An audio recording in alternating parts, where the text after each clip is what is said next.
فكلي واشربي وقري عينا فإما ترين من البشر أحدا فقولي إني نذرت للرحمن صوما. Hey everyone, Assalamu alaikum. Welcome to the Islamic Mary podcast. So for today, I want to return back to Surat Maryam.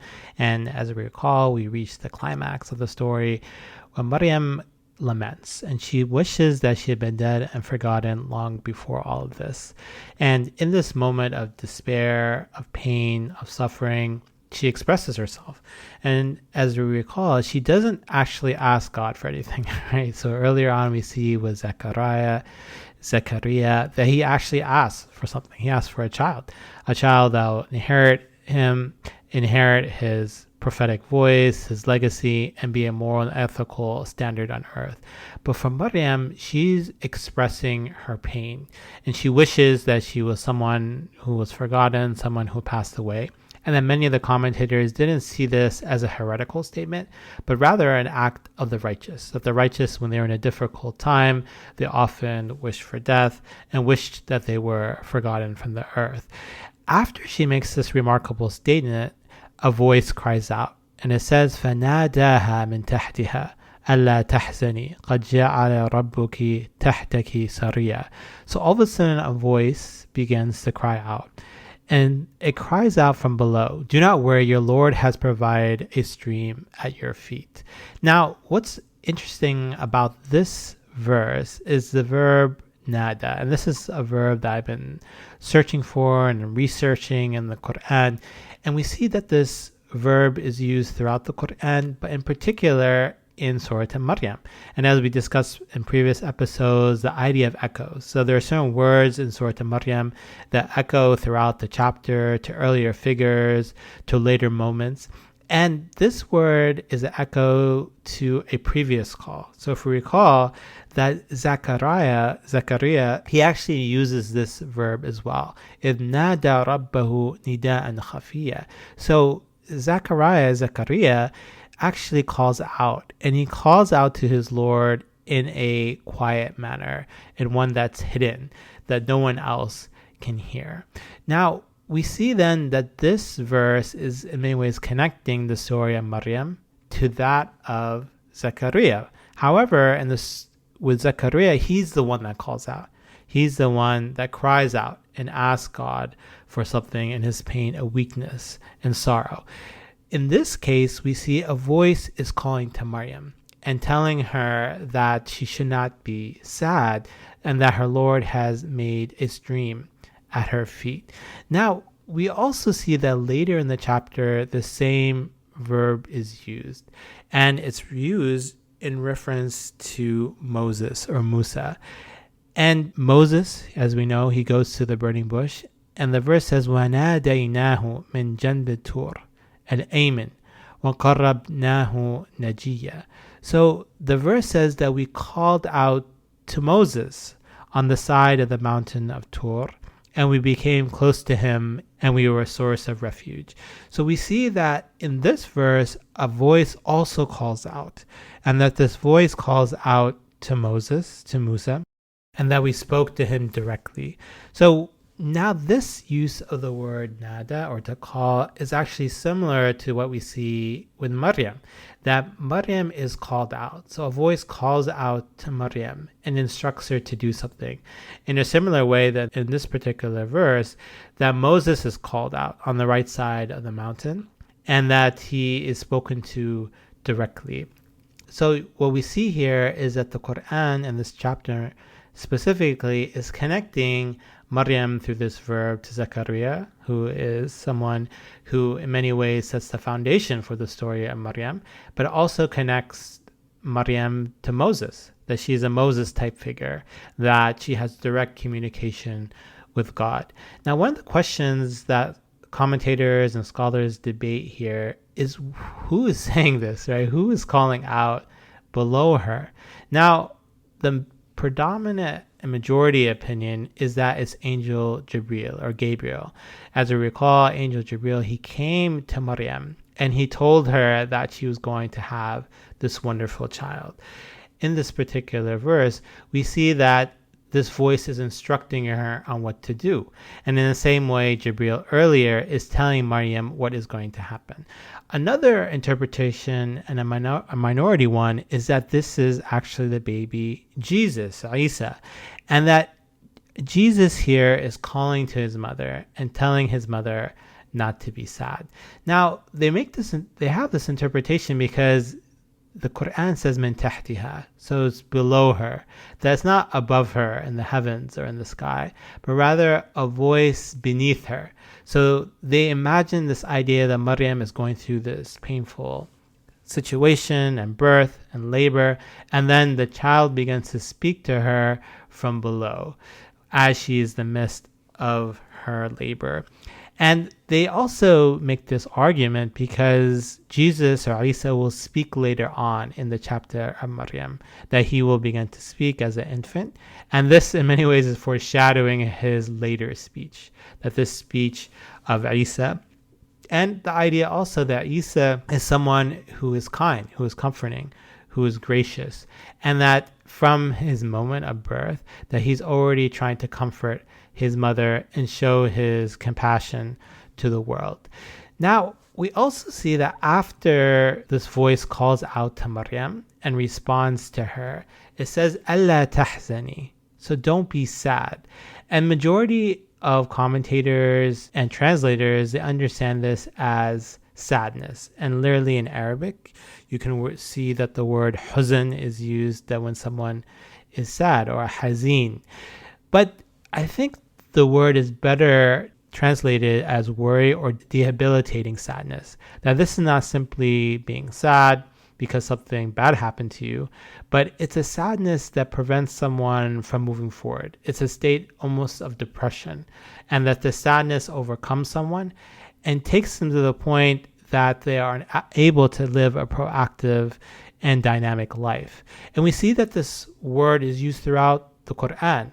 And there are many verses that say, وَلَا خَوْفٌ عَلَيْهِمْ وَلَا هُمْ يَحْزَنُونَ, that they do not have any fear with them and they do not feel the sense of sadness. For example, one of the most famous uses of this is in Surat al-Ma'idah, or the table, where the Quran says, إِنَّ الَّذِينَ آمَنُوا وَالَّذِينَ هَادُوا وَالصَّابِئُونَ وَالنَّصَارَى مَنْ آمَنَ بِاللَّهِ وَالْيَوْمِ الْآخِرِ وَعَمِلَ صَالِحًا فَلَا خَوْفٌ عَلَيْهِمْ وَلَا هُمْ يَحْزَنُونَ. So it says, verily those who believe, and among the Jews and the Sabians and the Christians and whoever believes in God and the day of judgment, and does good deeds, that they have no fear upon them and they will not feel this sense of sadness or debilitating sadness or worry. We also see in Surah Yunus or in Jonah, أَلَا إِنَّ أَوْلِيَاءَ اللَّهِ لَا خَوْفٌ عَلَيْهِمْ وَلَا هُمْ يَحْزَنُونَ, that verily that the walis or the friends or even the saints of God, that they don't have any fear upon them and they don't feel a sense of sadness. Now, one of the fascinating aspects of Quranic studies, especially in the modern era, is this idea of connecting not with only within a particular chapter, but throughout the Quran itself. So as we've discussed previously, that Maryam is connected to Zakariyya, she's connected to Ibrahim, she's connected to Isa, to Jesus, to Moses, but we also see that she's connected to other Quranic mothers. And in Surat al-Qasas, or the chapter of stories, the story of the mother of Moses, of Musa, is told.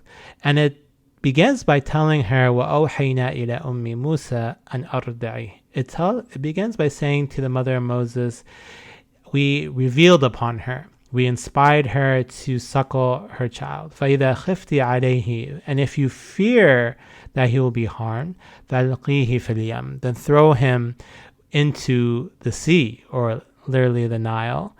وَلَا تَخَافِ وَلَا تَحْزَنِي, and that you shouldn't be afraid or feel sadness or worry, إِنَّا رَادُوهُ إِلَيْكَ, that verily we are going to return him back to you.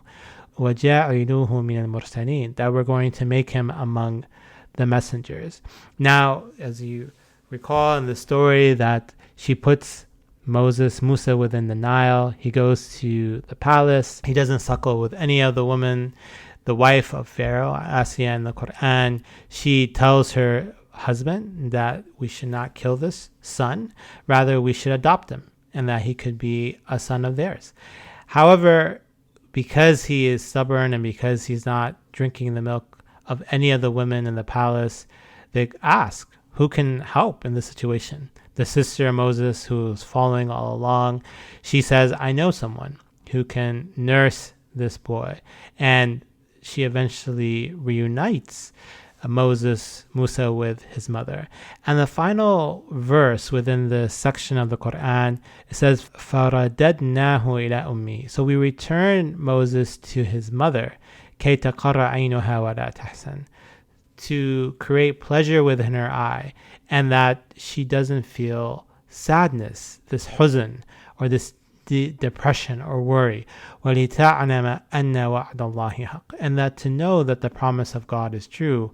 وَلَكِنَّ أَكْثَرَهُمْ لَا يَعْلَمُونَ, but the majority of them do not know.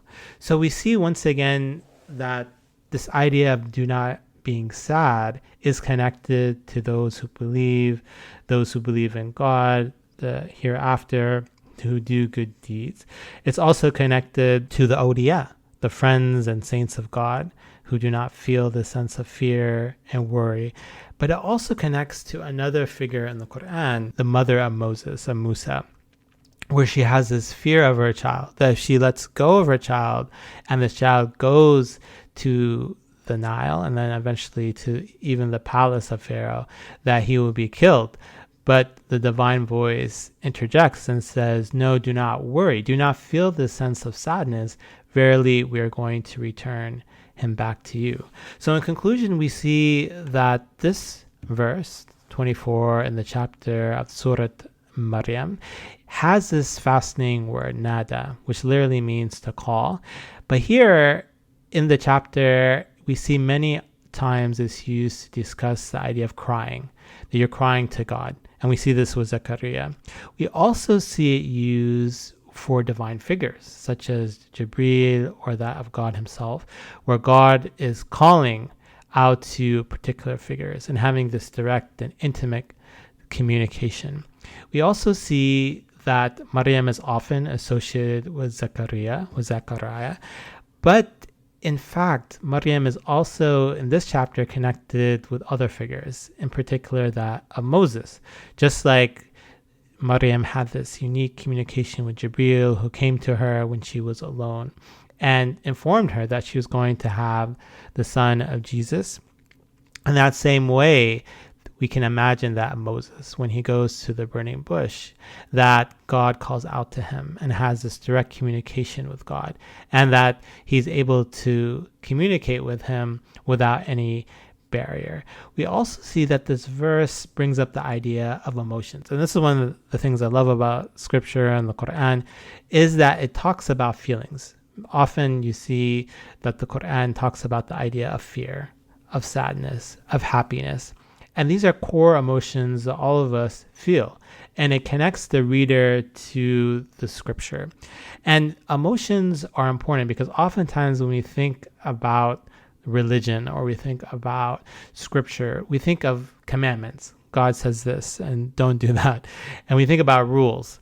When oftentimes when I sit down and talk to my students about religion, they often think about orthodoxy, that I have to believe in certain things and not do other things. But when we actually open up the scripture, when we look at the Quran and the Bible, we see that there are stories. We see that there are heroes. We see that there's vulnerability, there's weakness, there's sadness. And this sadness actually connects us with other humans throughout space.